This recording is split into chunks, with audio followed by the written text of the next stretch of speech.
इस कहानी को जरा ध्यान से सुनिए, क्योंकि यह कहानी आपकी जिंदगी बदलने वाली है। क्या आपको पता है कि हिमालय की पर्वत श्रृंखलाओं पर कई ऐसे साधु संत रहते जो कई हजार सालों से जिंदा हैं। उनकी उम्र सैकड़ों वर्ष हो सकती है। वो बर्फ से ढके पहाड़ों में निर्वस्त्र होकर घूमते हैं और उनके ऊपर अग्नि, जलवायु या फिर बर्फ जैसी चीजों का उन पर कोई असर नहीं होता। वो कठोर तप करके उन्होंने ऐसी स्थितियां, ऐसी सिद्धियां प्राप्त कर ली हैं जिससे प्रकृति के नियम उनके सामने ध्वस्त हो जाते हैं। आखिर इनके पीछे का रहस्य क्या है? क्यों प्रकृति के नियम उन पर काम नहीं करते? क्यों कोई बीमारी उन्हें छू नहीं पाती? आज की इस कहानी के माध्यम से हम उन योगियों की दिनचर्या, उनके खान पान, उनके योग अभ्यास के बारे में जानेंगे जो किसी को भी लंबी उम्र और निरोगी काया प्रदान कर सकती है। बचपन से ही राम सन्यासी प्रवृत्ति का था। एक बार बचपन में राम अपने माता पिता के साथ हरिद्वार घूमने के लिए गया था, तो उसकी नजर तमाम सन्यासियों पर पड़ी। वह अपने माता पिता से बचकर एक बूढ़े सन्यासी बाबा के पास वह पहुंच जाता है। जब उस सन्यासी बाबा ने एक नासमझ बच्चे के हाथ में एक फल देखा, तो उसके मन में उस बच्चे के प्रति प्रेम और करुणा भाव पैदा होने लगा। सन्यासी ने शाम को अपने पास बिठाकर उसे हीर पूरी हलवा खिलाने लगे। राम की मां इस बात से परेशान थी कि कहीं अगर उसके मन में भी साधु बनने की भावना आ गई तो वह क्या करेगी।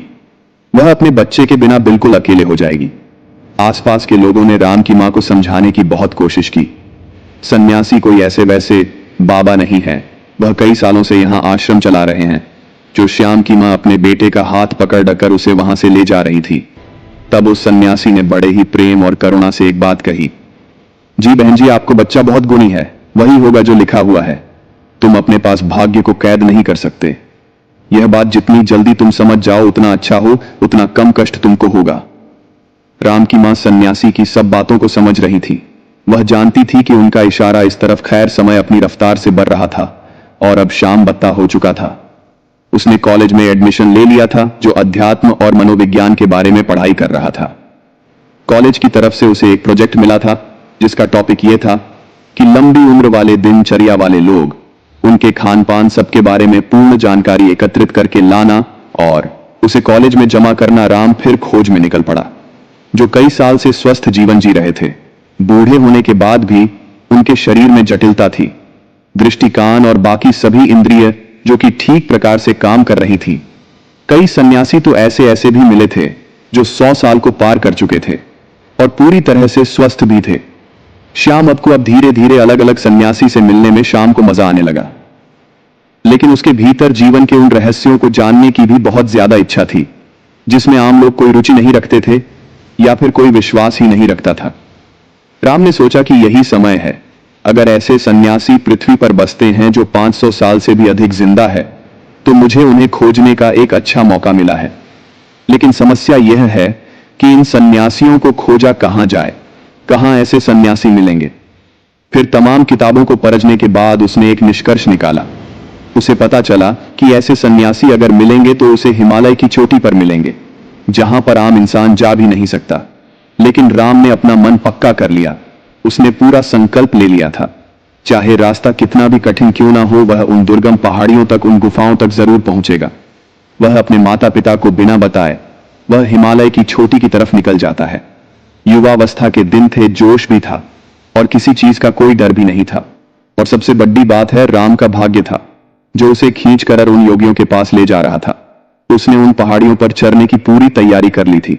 सर्दियों के मोटे मोटे कपड़े ले लिए थे, रास्ते के लिए खाना रख लिया था, जंगली जानवरों से बचने के लिए उसने हथियार भी अपने पास रख लिए थे। उसने एक टॉर्च भी रखी थी ताकि वह रात में जल्दी से जल्दी यात्रा करके वहां पहुंच सके। उसकी यात्रा में कोई बात ना हो।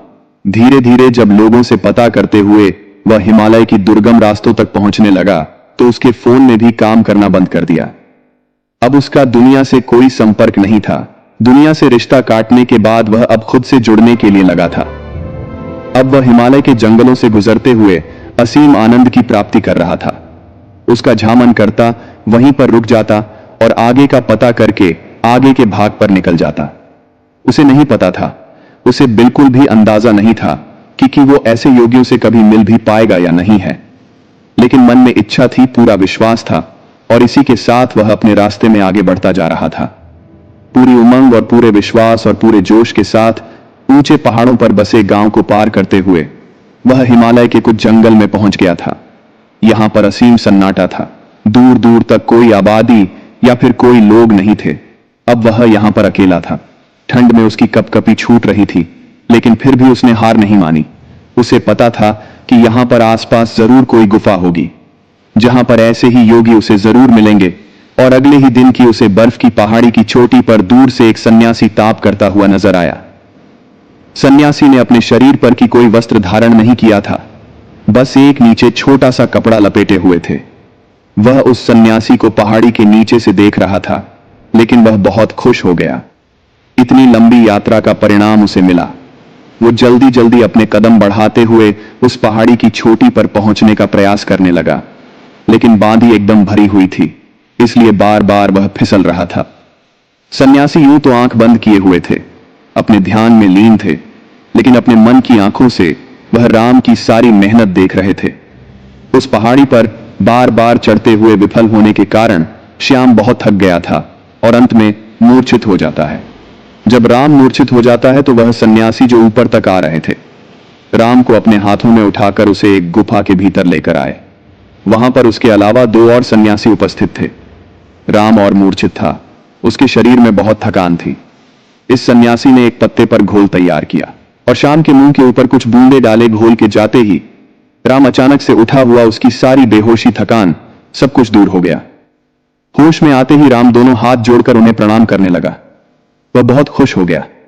राम ने उनसे कहा कि मेरी बड़ी अनुकंपा है कि मुझे आप जैसे दिव्य योगियों के दर्शन हो रहे हैं। मैं आपसे कुछ सवाल पूछना चाहता हूं। आप इतनी बड़ी उम्र तक, इतने सालों तक कैसे जीवित रह सकते हैं? आपके शरीर में कभी कोई बीमारी क्यों नहीं होती है? अगर आप उस तरीका को जानते हैं तो दुनिया को वह तरीका क्यों नहीं बताते? दुनिया में बहुत से लोग बहुत दुखी हैं। लोगों को नाना प्रकार की बीमारियां हो रखी हैं। उम्र से पहले वह बूढ़े हो जाते हैं, उनकी मृत्यु तक होने लगी है। तो आपको यदि इसका कारण पता है तो आप लोगों को उसे ठीक करने का तरीका क्यों नहीं बताते? आप तो योगी हैं, आपको तो दुनिया की मदद करनी चाहिए। उसकी बातें सुनकर तीनों सन्यासियों ने कोई प्रतिक्रिया नहीं। ऐसा लग रहा था मानो उन्हें राम की भाषा ही समझ नहीं आ रही।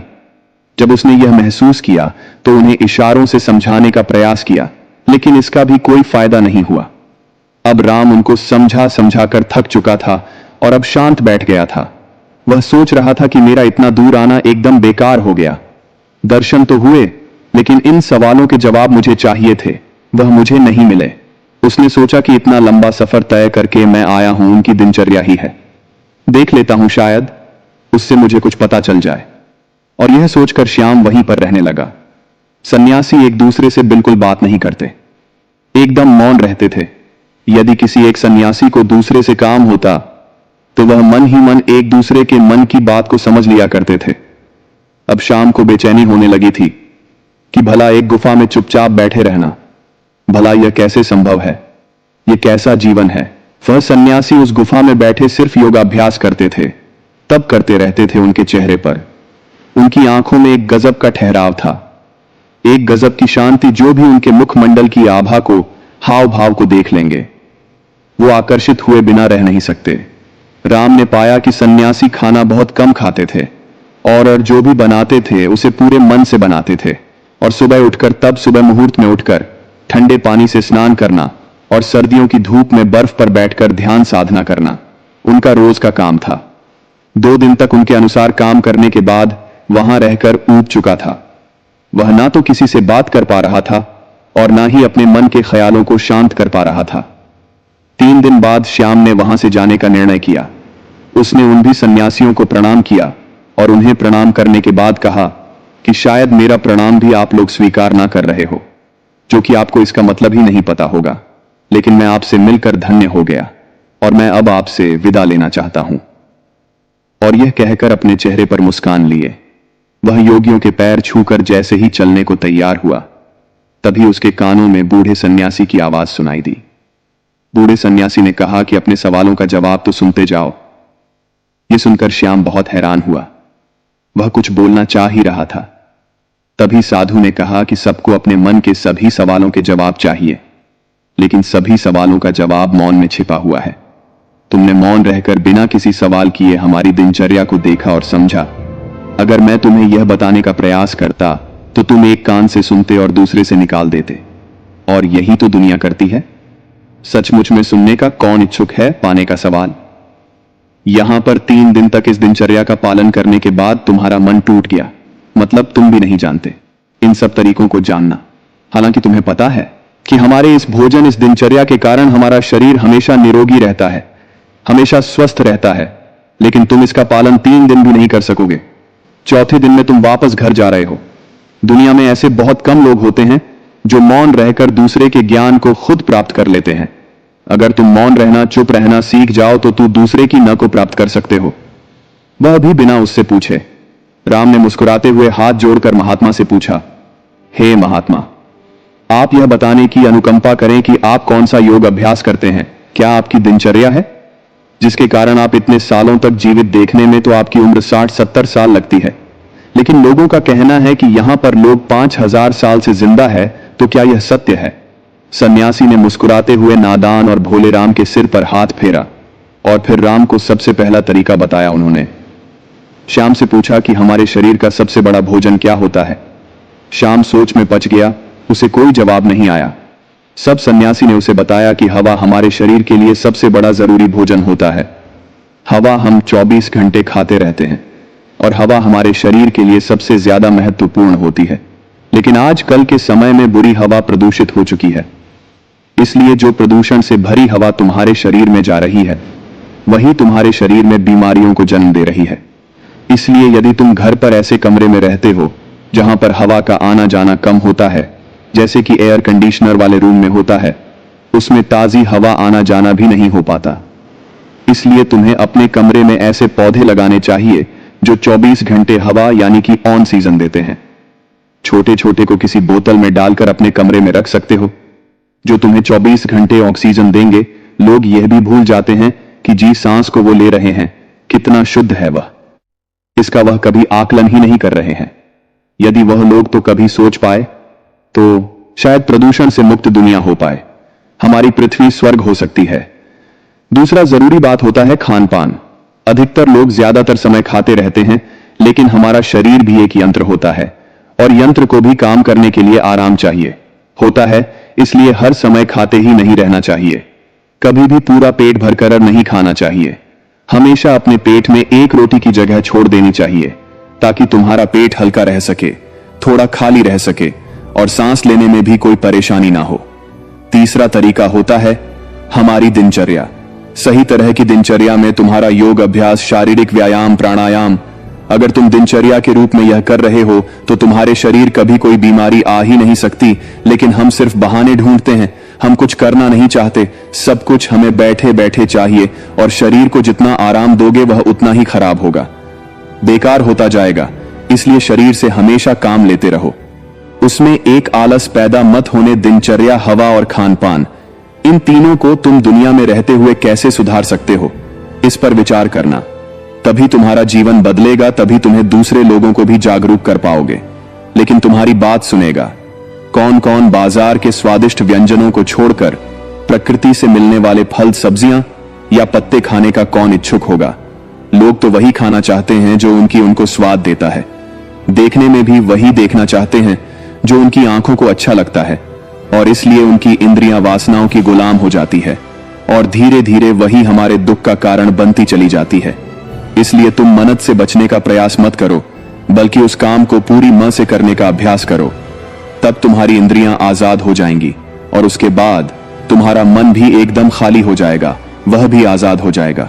फिर उसके अंदर भी वह भावना होगी जिसे हम समाधि कहते हैं, जो आनंद की चरम सीमा होती है। और यह कहकर राम के सिर पर हाथ रखा, उसे आशीर्वाद देते हुए वह उसे वहां से भेज देते हैं। बाकी अगर यह कहानी आपको अच्छी लगी हो तो इस वीडियो को लाइक करें और ऐसी और कहानी सुनने के लिए बुधा विजडम हब को सब्सक्राइब करें। तब तक मिलते हैं हम आपसे ऐसी ही एक और प्रेरणादायक